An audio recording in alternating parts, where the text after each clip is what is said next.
Bitcoin mining is super profitable regardless of it pulling back or even pumping some more. It's still very profitable. Hey, I'm Drew Vosk. You're on the VoskCoin YouTube channel. Today we're going to be running through new Bitcoin miners, some sweet little mini Bitcoin miners that you can plug in anywhere and mine on Wi-Fi, and really just drilling down what are the best bang for buck new Bitcoin miners.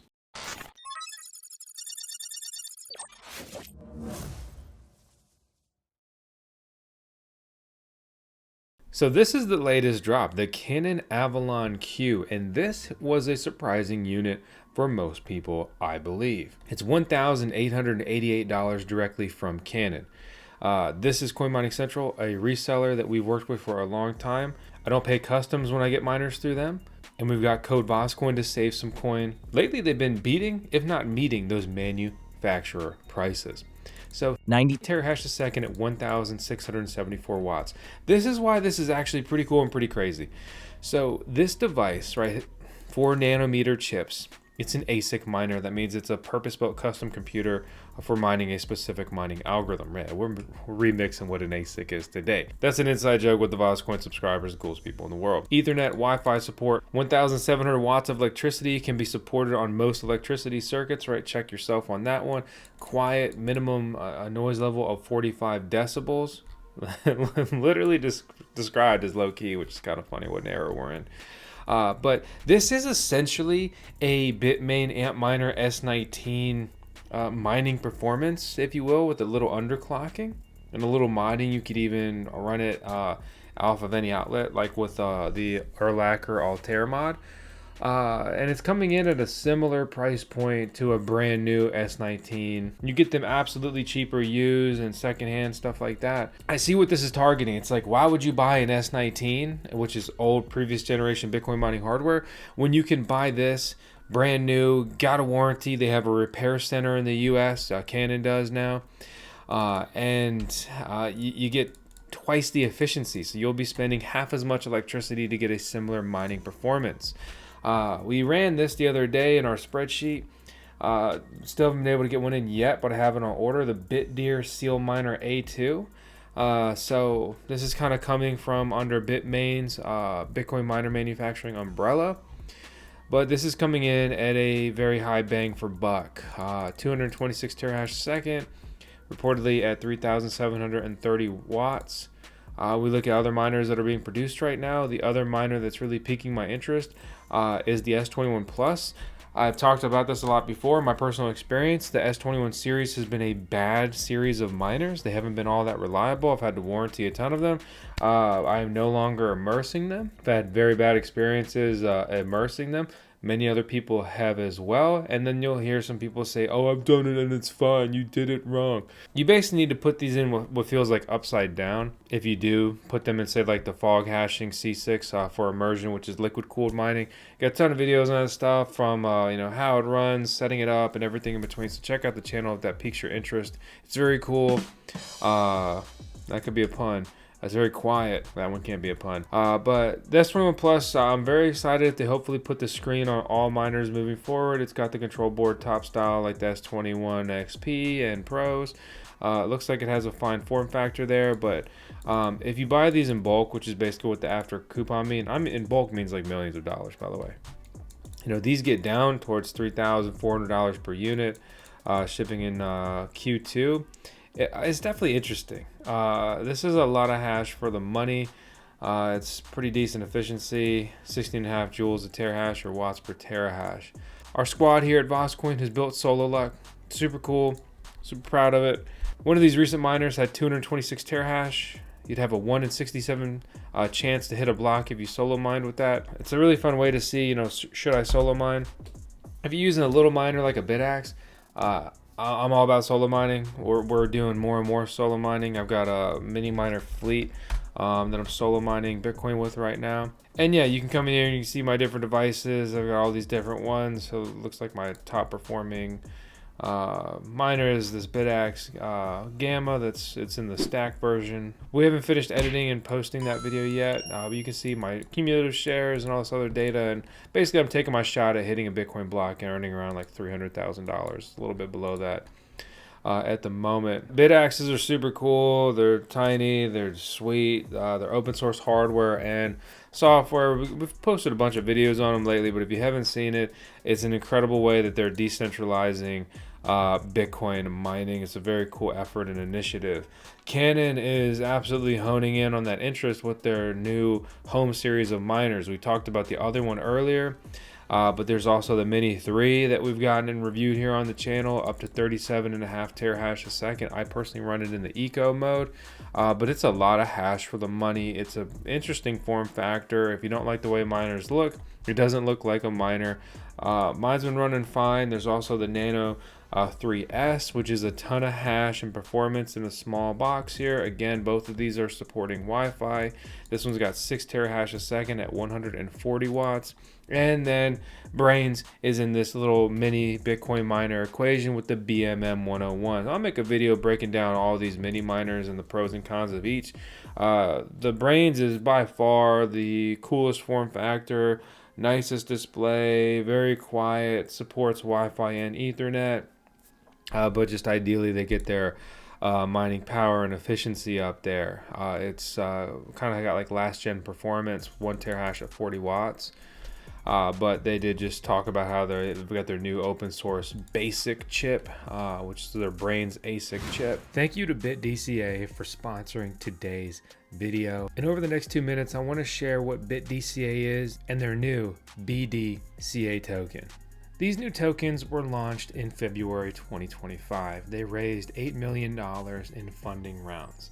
This BDCA token is a utility token for their BitDCA app, or the Little Bit app, a micro saving app that converts a little bit on top of everything you spend into Bitcoin. And now they've got BDCA, a new token that they've launched. It's listed on Mexi. It's also traded on decentralized exchanges like PancakeSwap. If you don't want to use a centralized exchange like Mexi. As a reminder, never keep your funds on Mexi. There's a lot of lower tier exchanges and even high tier exchanges that could try to scam you and rug you, and it's just beyond frustrating. As a quick reminder, TradeOgre.com are certified scammers. They've scammed me out of over $5,000 of Caspa. Some people have been able to withdraw their Caspa since then. They locked my account after I exposed their scam.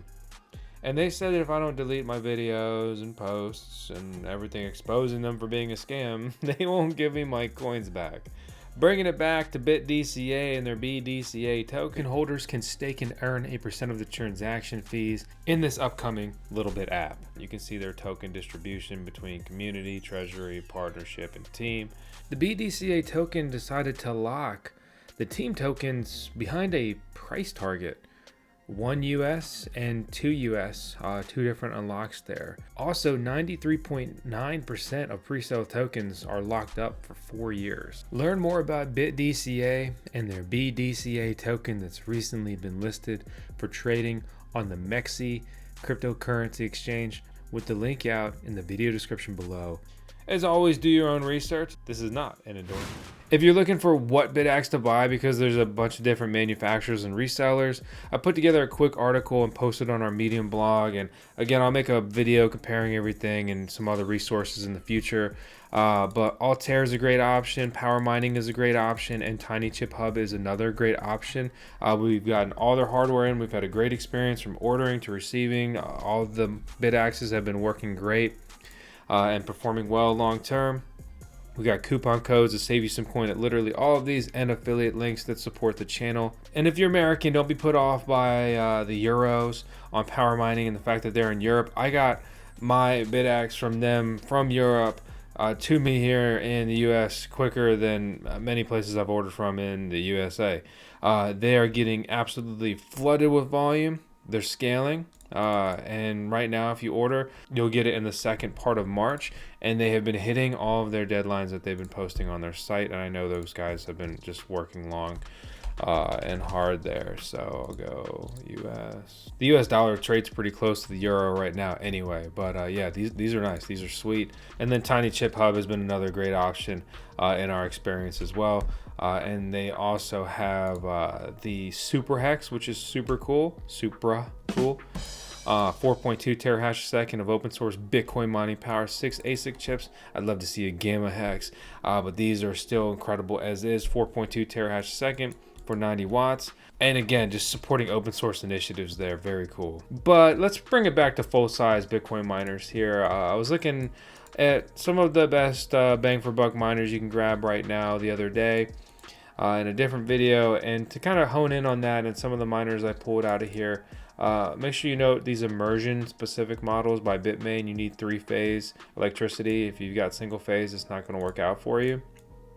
But this What's Miner M61 really stood out to me at $34.69, and it's still around that price point, and it's still in stock, ready to ship. Goes up a little bit if you go to these higher terahash numbers. And again, that's before the coupon code. You can see in their new series, they've moved to a new power supply connector. These are not as efficient, right? Because they are consuming 4,000 watts of power in this series to do that. There's also the M60S++. These really stand out because they are using 15.5 joules a terahash, and they have the old style power connector, so much more efficient. These are harder to grab. Major mining farms are sucking up MicroBT What's miners because they have been just great in this series. They have been rock solid. I have one, an M60S deployed on my mining farm, and it has been fantastic. So these have been hard to get, and they continue to be, you know, kind of punching above their weight class in their cost per hash here. So even with the worst efficiency, you're getting the most hash for the money. So depending on your electricity rate, or if you're like offsetting that with solar or something, this could be a very interesting device. I definitely want to get one in on the farm. I'm curious to see. That's a different power cable than the P13 that the Bitmain series has been using. So we're gonna have to end up with another power cable type on our farm. Probably it's very annoying to keep up with all that stuff. One full-size miner that's semi-new that we haven't talked much about here on the channel, I haven't really taken the time to hunt it down. It hasn't been very popular on a small scale. Just some bigger mining farms have placed bulk orders with them. It's the Oradine Teraflux AT1500 and a couple model variations from there.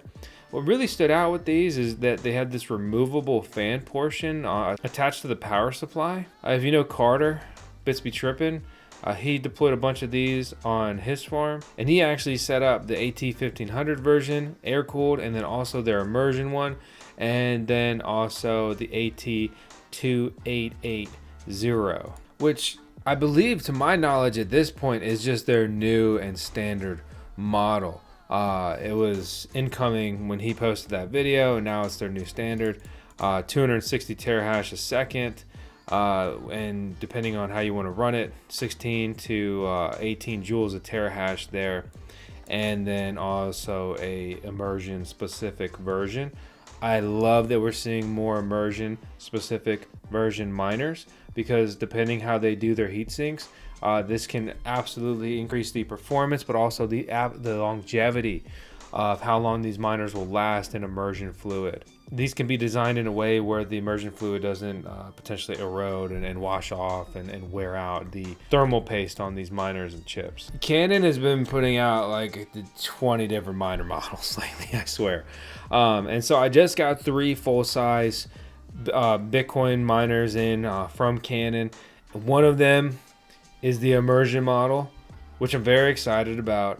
And then also a couple variations of their newest air-cooled ones. We reviewed their 1500 series when it came out, and it has been great. It's been running great. It's been working fine. It's been a great miner. It's been a good experience. I have nothing bad to say about it. I was just shocked that they only, on that model at least, ran fans on the front and no fans on the rear. I would think that it would be constantly overheating, but it's fine. You know, Bitcoin mining's been crazy lately. There's a lot of money to be had, you know, $40-50 million of mined coins per day going to miners. The halving is still far out. You can see here we have a halving countdown. When you click show more on Solo Luck, we're more than 3 years out from the next halving. That is far away. Like, that is a great runway. All right, like, you're buying latest generation Bitcoin mining hardware, and you have 3 years before there's a reduction in rewards, because a reduction in Bitcoin mining rewards, so having like there's 0.125 Bitcoins mined every block, which is about every 10 minutes, and the next halving will cut that in half, right? The previous halving cut the other number in half, which was 6.25 Bitcoin mined every 10 minutes or per block. But the point is, it's not good for your mining profitability. It's a very interesting economic piece to Bitcoin, and it's absolutely a valuable thing, in my opinion, when you really break down the economics of Bitcoin. But the bottom line is, as a Bitcoin miner, the halving is bad, the halving is scary, and it's making me mine less coins because I'll mine half as many. So looking at that runway, right? It's like I've got 3 years to hopefully hit a solo block with the mini miners and get a lot more coin. I've got 3 years to mine more coin with these full-size Bitcoin miners, stack as much as I can, bleed a little bit with the electricity bill, and weather the storm. So that's where I'm at. That's where my head's at. This is my quick overview and breakdown here. If you want to see some more elaborate content, detailed content, and just all kinds of other crazy stuff as I run through this crazy crypto journey, chasing the Bitcoin mining dream, and everything in between, please subscribe to the VoskCoin YouTube channel. We are home of the cutest dog in the world. No offense if you have a beautiful pup yourself, but her name's Tails. She's my lovely pup.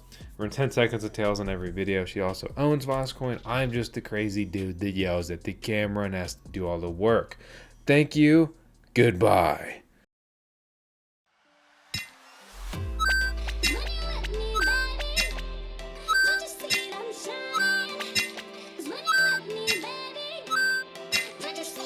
Shine.